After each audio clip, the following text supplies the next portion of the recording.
Está en debate en el Parlamento, aunque aún con poco o nulo análisis, un proyecto de ley presentado por Cabildo Abierto de reestructuración de adeudos de personas físicas. Ese partido entiende que hay uruguayos en condición de muerte civil. Ayer, en entrevista aquí en Otra Mañana, el senador Guillermo Domenech explicó cuáles son los motivos a presentar ese segundo proyecto y también definitivamente intentar atender esta situación. Bueno, el proyecto trata la reestructuración de deudas de personas que tengan un capital relativamente menor. Yo diría que bueno, lo que se pretende es contemplar a la clase media baja y a las clases menos favorecidas desde el punto de vista económico, poniendo un límite de que las personas que se amparan a este régimen deberán tener un capital inferior en materia inmobiliaria a unos $240.000. No podrán tener un auto con un valor superior a los $22.000 e ingresos mensuales que superen los $3.000, ¿no? Con lo cual nosotros elevamos un poco el plafón del proyecto anterior. A este proyecto se sumó otro diagnóstico, el de AEBU. Según el gremio de empleados bancarios, 690.000 personas en el país están sobreendeudadas. Es un tercio de las personas mayores de 18 años. Por su parte, desde los bancos se entiende que no hay un problema de sobreendeudamiento y además entienden que intervenir en un convenio pactado entre privados puede presentar riesgos. ¿Qué aportes harán los bancos a esta discusión? ¿Entienden que la regulación que hoy existe no requiere de cambios o actualizaciones? Además, hay otro gran tema arriba de la mesa, la situación de caja bancaria. La semana pasada, la Asociación de Bancos Privados del Uruguay emitió un comunicado en el que sostiene, a grosso modo, que la grave situación por la que hoy atraviesa la caja bancaria era previsible. Un régimen de reparto con más pasivos que activos, con pasividades muy por encima del promedio, sumado a la elevada y creciente expectativa de vida de nuestro colectivo, lo hace insostenible. Vamos a conversar de estos temas en nuestra entrevista central con Bárbara Mainzer, directora ejecutiva de la Asociación de Bancos Privados del Uruguay. Bárbara, ¿cómo estás? Buen día, gracias por acompañarnos. Francisco, buenos días y un placer acompañarlos hoy acá. Bueno, profundizar, sí, en primer lugar, Bárbara, ¿a quiénes representa la Asociación de Bancos? ¿Quiénes son? ¿Quiénes se ven representados en ese gremio? La Asociación de Bancos Privados es una asociación de los bancos en el país que son de capital privado. Y estos son, por orden alfabético, BBVA, Citi, Heritage, HSBC, Itaú, Santander y Scotiabank. Ajá. O sea, por lo obvio que parezca, los bancos de Estado no están dentro de esta asociación. No están, trabajamos permanentemente en equipo, bien al estilo uruguayo. La verdad que hay mucho trabajo en conjunto, pero la Asociación de Bancos es de bancos privados. Uh-huh. Hoy por hoy los bancos privados, o estos a los que la asociación representa, ¿qué parte del mercado operan, digamos? ¿Qué porcentaje del mercado operan, mejor dicho? Sí, a grosso modo, del lado de los depósitos, los bancos públicos son la mitad y los privados la otra mitad. Del lado de los créditos es más o menos 60-40, 60% siendo los privados y el resto los públicos. Uh-huh. En los últimos años, a ver si no está mal mi opinión o mi visión, la cantidad de bancos privados en el mercado ha ido en retracción. Y tú planteabas el otro día en una entrevista en Desayunos Informales que si la plaza fuera muy atractiva, habría cola para instalar bancos, cosa que hoy por hoy no ocurre. En suma, ¿cuán atractivo es hoy el mercado de los bancos privados en Uruguay? A ver, lo que tú acabas de decir es un principio en economía. Si hay un mercado donde hay una rentabilidad extraordinaria, van a venir competidores, van a venir nuevas empresas a competir en el mercado. Y la realidad es que el número de bancos no ha parado de caer. En los 60, no recuerdo si no llegaron a 70 bancos, seguro que eran más que 60, y eso ha ido cayendo. Y de hecho, cuando se fundó la Asociación de Bancos, la nueva Asociación de Bancos, hace 18 años, fueron 10 los bancos fundadores, y hoy son 7. Uh-huh. Así que, y para cerrar tu pregunta, y aparte eso ha estado en el debate bastante, cuando uno mira en números, el año pasado la rentabilidad fue superior a 200%, 1.300 millones de dólares para los bancos privados y el número parece muy grande. Pero cuando uno mira que estos bancos tienen más de 2.000 millones de dólares en patrimonio, que la rentabilidad sobre los activos fue 1%, y que Uruguay es una plaza en el contexto internacional con costos operativos muy elevados, la rentabilidad de los bancos en Uruguay es baja. Y después, y el otro tema que nosotros tenemos es que la escala de nuestro país es baja. Si tú tienes rentabilidad baja en Brasil, pero con una escala enorme, bueno, eso puede representar un número importante. Ese no es el caso de Uruguay. Uh-huh. O sea que podemos prever que esta situación se espolee, o sea, continúe, y no es que se vayan a generar nuevos bancos en el mercado, sino que vaya hacia una mayor concentración. Mira, yo te lo voy a contestar de esta forma. No conozco ningún banco que esté tratando de entrar al país, ningún banco de renombre. Y después, la realidad, y esto es un principio en economía, si la rentabilidad, si el accionista no está satisfecho con la rentabilidad, y bueno, la respuesta es obvia. Uh-huh. Yendo al tema del endeudamiento, Cabildo Abierto presentó un proyecto el 15 de mayo de este año donde plantea, voy a leer parte de su exposición de motivos, dice: efectivamente, desde el momento en que las entidades financieras y administradoras de crédito comenzaron a tener como centro de su negocio el consumidor, se registró un fuerte crecimiento en los créditos al consumo. Si bien esas asignaciones permitieron sobreimpulsar la economía, poco se reparó en un factor esencial: el costo financiero promedio de ese esquema de financiamiento, que resulta generalmente excesivo para los individuos que los reciben, generando elevados niveles de endeudamiento en miles de personas con escaso patrimonio. Las consecuencias de esa problemática tienen alto impacto en la sociedad, ya que afecta a la célula central de toda comunidad, la familia, y restringe los derechos fundamentales de los individuos, como es la posibilidad de llevar adelante una vida digna. También días pasados salió un informe de AEBU planteando que 690.000 personas en Uruguay están sobreendeudadas, y es un tercio de las personas mayores de 18 años. La pregunta para la Asociación de Bancos: ¿ustedes entienden que hay un problema de sobreendeudamiento hoy de los uruguayos? Entendemos que hay un problema con la deuda, sí, no es a nivel, y a ver, un paso atrás hablando del proyecto, o sea, yo creo que acá hay mucha gente preocupada por resolver un tema, que es un tema real y es un tema de enorme preocupación para muchos uruguayos. Ese es un dato de la realidad.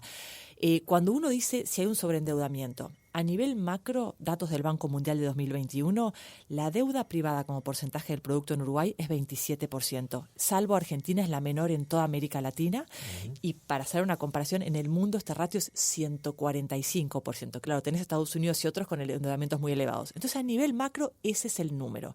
Y después, Exante compartió unas cifras muy interesantes y básicamente situaron la deuda de las familias en un nivel de 9% del producto, 6.300 millones de dólares. Entonces, a nivel macro, estos no son números elevados. Ahora, a nivel individual, sí, tú tenés casos de elevado endeudamiento y casos preocupantes. Y después, a nivel de tasas de interés, tú en el mercado tenés una gran variedad, una gran heterogeneidad, ¿sí? Tú tenés tasas desde abajo del 30%, estamos hablando en pesos, ¿no? Sí. Hasta tasas de 130%. En el caso de los bancos, en ningún caso la tasa ni siquiera se acerca a 130%, ni siquiera se acerca a 100%. No estamos hablando, pero sí el mercado de créditos al consumo en general tiene muchos más jugadores además de los bancos, y en algunos casos las tasas son muy altas. También es cierto, Bárbara, y hay que incluir ahí que muchos bancos son dueños de financieras, que verdad. Son jugadores de ese mercado. Sí, es verdad. Por lo cual de alguna manera inciden. Son negocios diferentes. Hay bancos que han comprado financieras, es verdad, o sea que son los accionistas de esas empresas, pero los mercados se atienden segmentos bien diferentes, ¿sí? Para ponerlo en perspectiva, hablando de endeudamiento, la morosidad promedio de las familias en el sistema bancario es de 3%. Cuando uno mira las compañías de crédito al consumo, en promedio está arriba de 20% y tú tenés morosidades mucho más altas, ¿sí?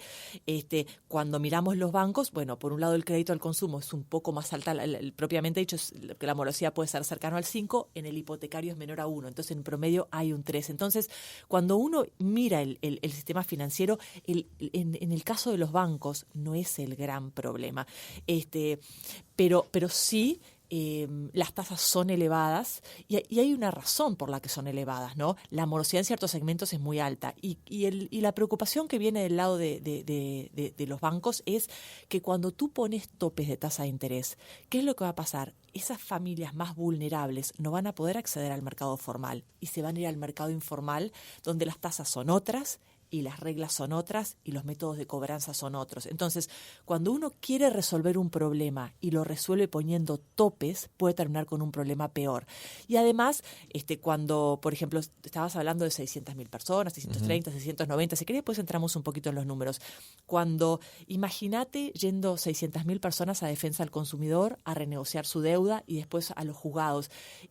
La verdad es que es difícil de instrumentar eso. Entonces, o sea, lo entendés engorroso, digamos. Y bueno, creo que es obvio, es evidente, o sea, lo han dicho varios, sí, la preocupación es compartida, querer solucionarlo sin duda, hay cosas que se pueden hacer en forma inmediata y un poco lo que decimos es, cuando uno implementa medidas, bueno, tener cuidado de que en algunos casos no empeore la situación. Ajá. Pero advierten que algo hay que hacer con esos que dijiste, casos preocupantes, porque hay casos y casos. Hay ciertos niveles de endeudamiento y otros mucho más profundos y más complejos. Hay desde los bancos la idea de, bueno, con esta realidad algo tenemos que hacer. Sí, mira, hay cosas que a ver, otro paso atrás también. A nadie le sirve que alguien no pueda pagar. No es real de que lo que se está buscando es que alguien no pague para luego pagar intereses altísimos que no lo puede pagar. No, acá todo el mundo lo que quiere es que el que saque el crédito lo pueda repagar y los intereses están alineados en eso. Todos los consumidores tienen incentivo en estar al día con sus cuentas, la gran mayoría es gente honesta y las instituciones que prestan quieren cobrar. Entonces, ¿qué se puede hacer? Hay cosas que se pueden hacer de forma inmediata y no tienen, o sea, no le encuentro ninguna contra. Uno es todo lo que tiene que ver con educación, ¿sí? Y con eso es que se resuelve el problema. Entender, bueno, preguntarme, ¿para qué me endeudo? Entender las condiciones del crédito a cabalidad, organizarme para poder repagar en tiempo y forma y entender las consecuencias de si no puedo pagar en tiempo y forma, ¿sí? Entonces, esa es una. Y después otra cosa más importante es el tema de la información. Y si yo tengo a alguien enfrente que tiene capacidad de pago y lo puede demostrar, la tasa de interés va a ser de 30% o menos quizás. Y si yo tengo enfrente a alguien que viene a sacar un crédito a sola firma y que no lo conozco para nada, ni conozco sus antecedentes, y el riesgo es mucho mayor y le voy a cobrar una tasa de interés mayor. Porque no olvidemos que cómo se construyen las tasas de interés, ¿qué hay por detrás de las tasas de interés que se cobran? Uno es el costo de fondeo, hay que conseguir esa plata. Están los costos operativos, porque también hay que prestar, después hacer las cobranzas, hacer la publicidad, etcétera. Y también está el riesgo, ¿no? Y ese riesgo, en algunos casos es muy, muy elevado. Y el problema es cuando yo tengo dos personas enfrente, una es muy buena pagadora y la otra no lo es, pero yo no lo puedo identificar, les cobro a los dos lo mismo, ¿sí? Uh-huh. Entonces, cuanta más información haya, mejor van a poder decidir a quién le presta y a qué tasa se le presta. Ahora, pero con respecto al riesgo, Bárbara, ¿no entendés que hay una cuestión, siendo que los bancos son en algunos casos los bancos y los dueños de las financieras y ponen unas condiciones en los bancos y hacen que mucho del público termine derivando a financieras donde los costos por los intereses son mayores? O sea que un negocio está alimentando el otro porque aquel es más redituable.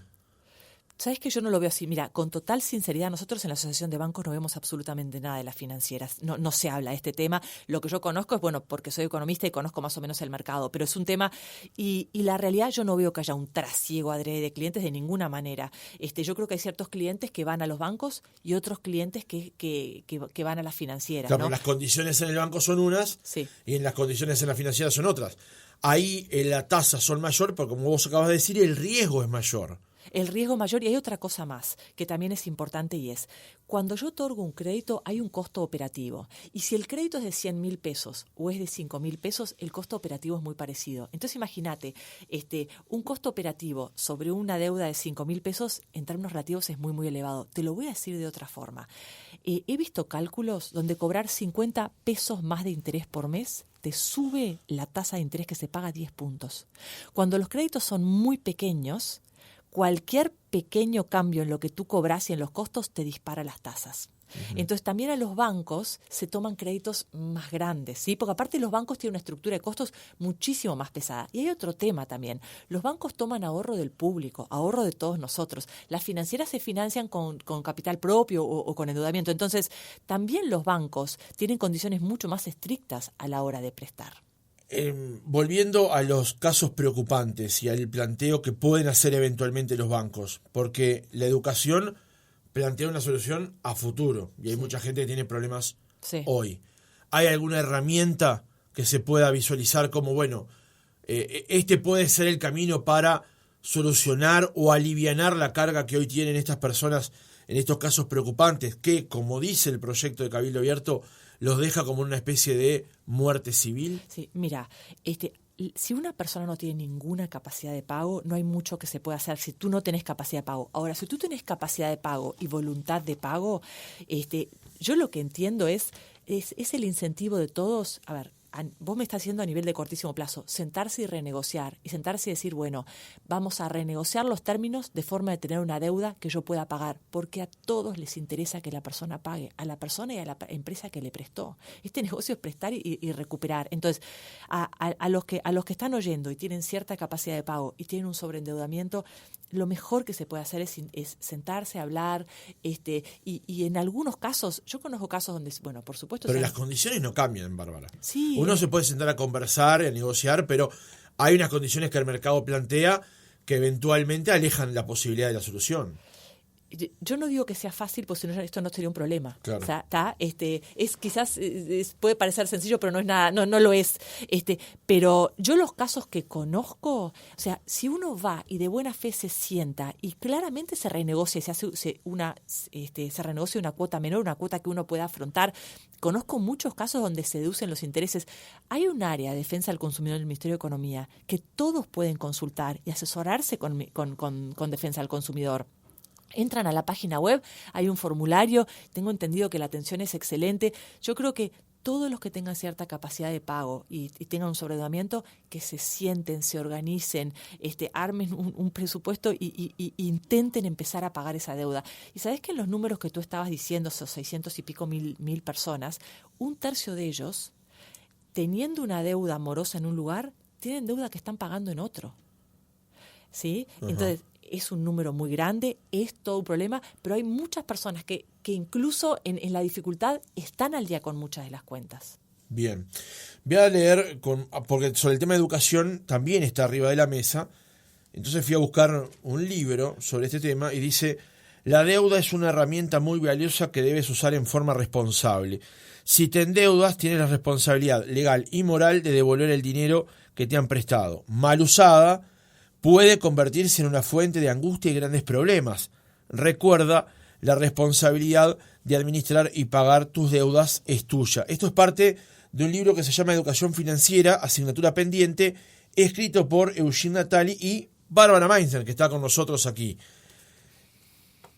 ¿Avanzamos algo en cuestión de educar a uruguayos en las materias financieras? ¿Hemos logrado dar ese paso? Mira, yo creo que sí. Se ha avanzado. Yo creo que los niveles de educación financiera en el mundo son muy malos, en todas partes, y en Uruguay en particular. Es un tema del que se habla mucho más. En muchos lugares se está empezando a dar educación en las escuelas, y yo veo las empresas que están haciendo esfuerzos por eso. Y la ANEP decidió a partir de este año adoptar educación financiera a nivel nacional, y eso es fantástico. Entonces, yo creo que es un debe enorme en el que vamos a mejorar mucho. Y tú dijiste algo muy importante: la deuda es una herramienta fantástica. Gracias al endeudamiento se hacen fábricas, carreteras, escuelas, y uno se puede comprar una casa.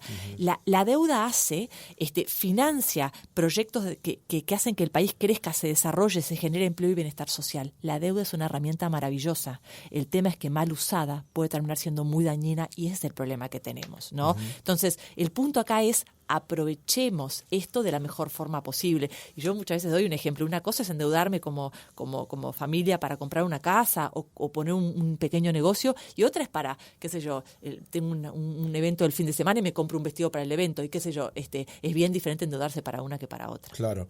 Para cerrar este capítulo, Bárbara, ¿ustedes entienden que es necesario actualizar, cambiar la legislación actual con respecto al tema de tasas y el vínculo que tiene los bancos.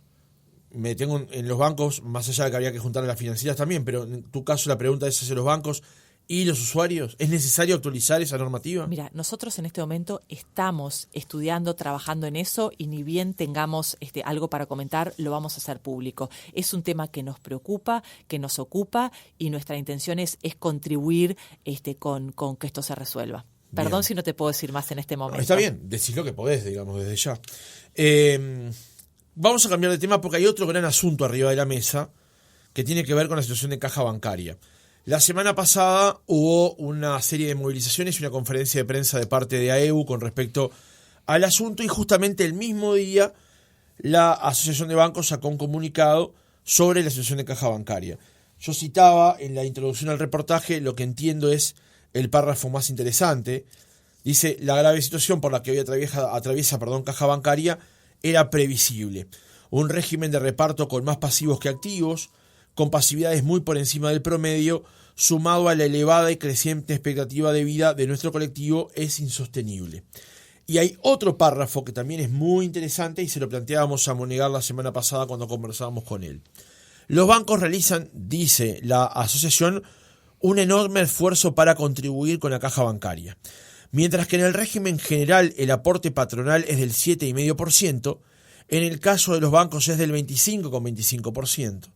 A lo que se suma la prestación complementaria patronal, que representa un importe similar. Vamos a ir por partes.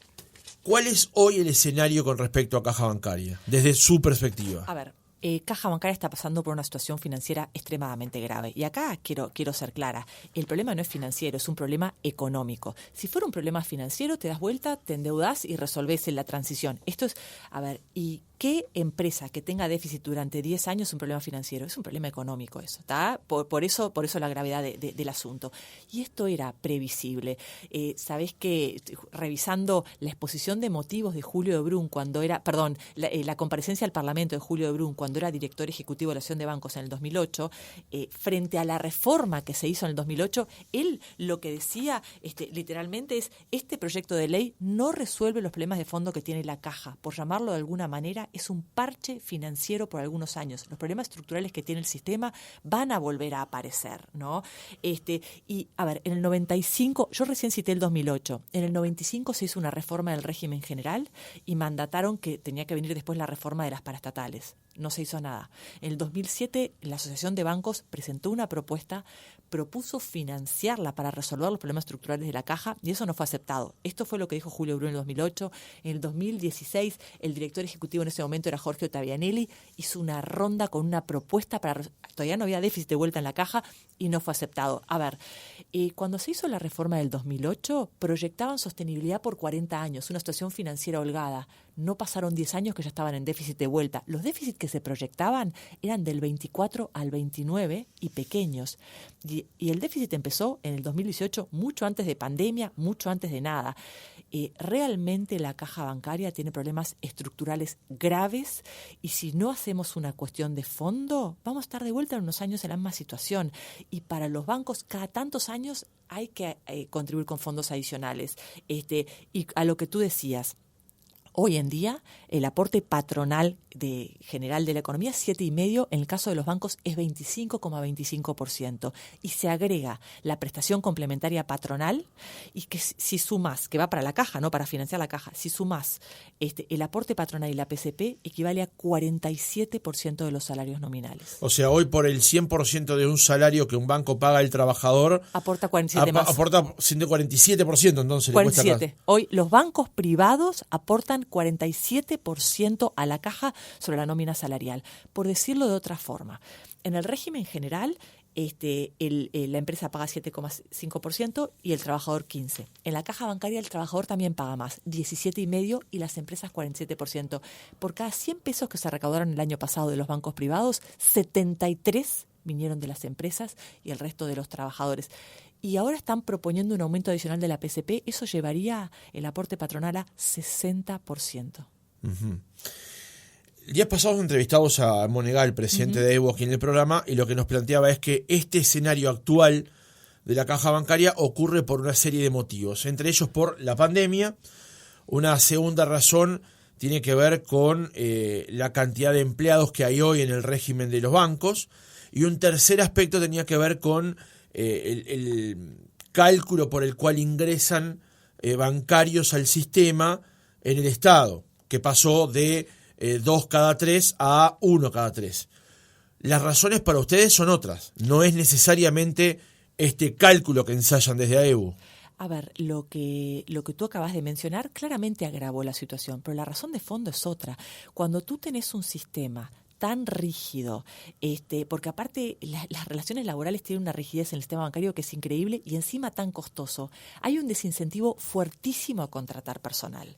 Entonces, la raíz del asunto es esta. Después, hablando de la pandemia también influyó, pero acá los déficits empezaron mucho antes de que hubiera pandemia, empezaron en el 2018 y todo el país tuvo pandemia. O sea, no fue solo el sector bancario que vivió la pandemia. Entonces, de ninguna manera son las causas de fondo. Acá las causas de fondo son otras, ¿no?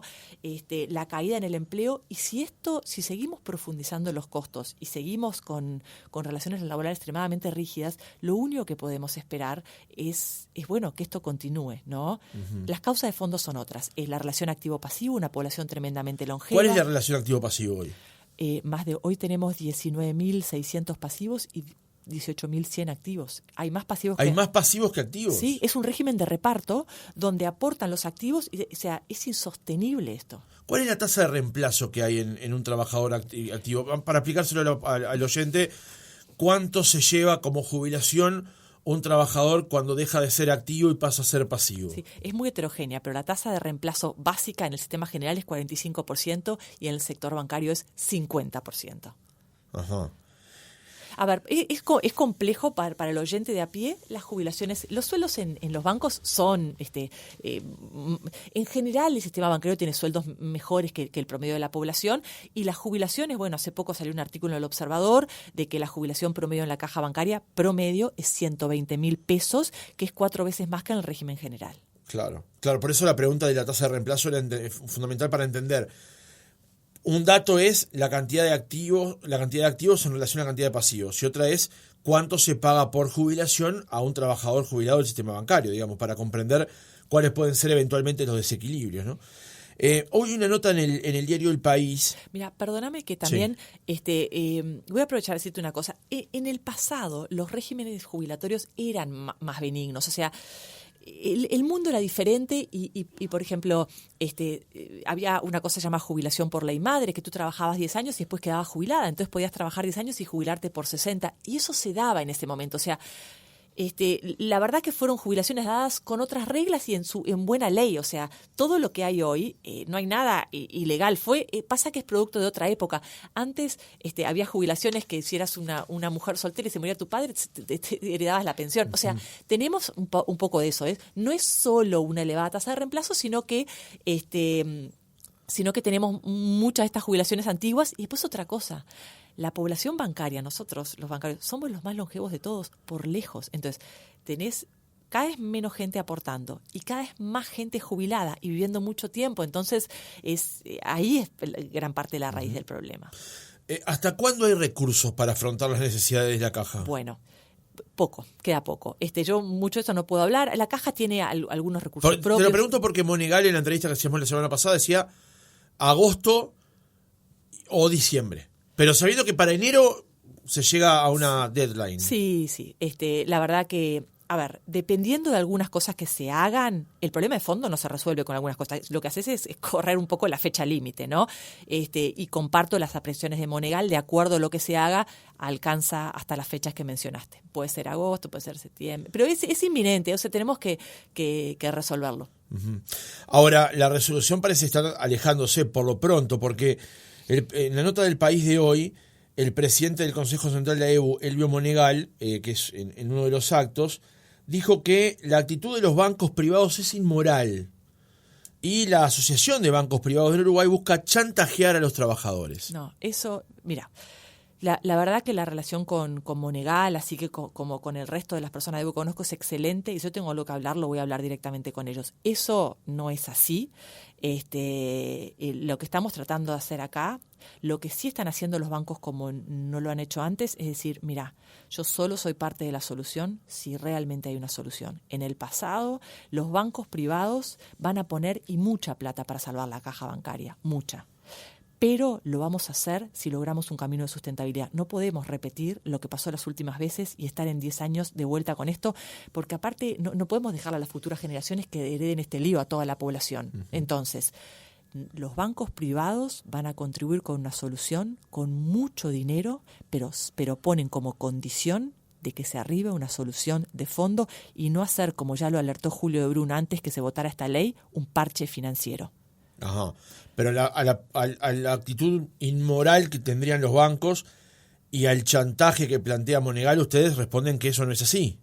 Ay, la verdad es que nada es lo que dice más. Monegal, ¿no? Bueno, yo no me gusta contestar a EBU por la prensa, porque aparte yo tengo una relación excelente con ellos. Entonces, si algo tengo que hablar, lo voy a hablar directamente, pero nada más lejos de la realidad. De ninguna manera es así.